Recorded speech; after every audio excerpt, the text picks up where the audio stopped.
wanda hudubar mu a yau muna kusan 5 ga watan 12 shekara ta 1447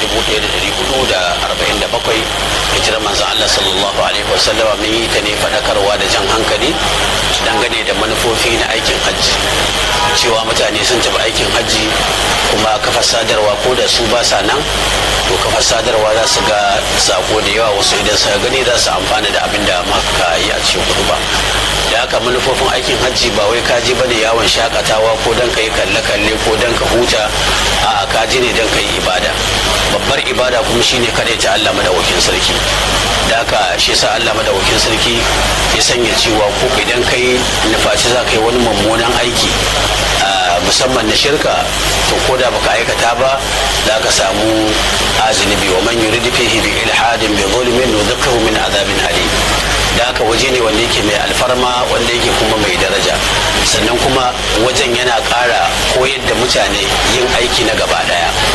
Yadda musulmi suka haɗu suka yi haƙuri da junansu, suke aiki a lokaci ɗaya da kaya iri ɗaya da kuma sifa iri ɗaya, to haka ya kamata a ce suna iya haɗa kansu a kowane waje domin zamanto sun bautawa abin bautar su guda ɗaya shine Allah madaukakin sarki. Sannan wannan ba zai faru ba muka ce sai yayi koyi da manzon Allah sallallahu ta'ala alaihi wasallama. Da haka mai yin aikin hajji dole ya koyi da masu aikin hajji lafiya.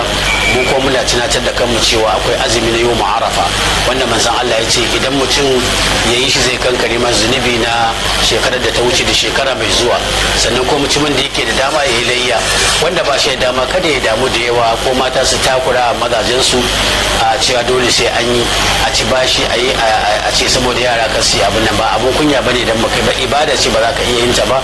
Kamar aikin hajji ne, wasu sun ji ai baka ji ba kuma baka ji komai ba, to dan bai layya kuma ka ce sai ka takura kanka, ai ba abun kunya bane dan baka yi ba. wannan wani abu ne wanda yake daga Allah, amma wanda Allah ya horewa ya iya sai ya ba wani ma ya taimaka wani domin kowa ya amfana da wannan ibada. Da haka wa'annan shine dai a takaice abin da hudubar mu ta kunsa. Wassalamu alaikum wa rahmatullahi ta'ala wa barakatuh.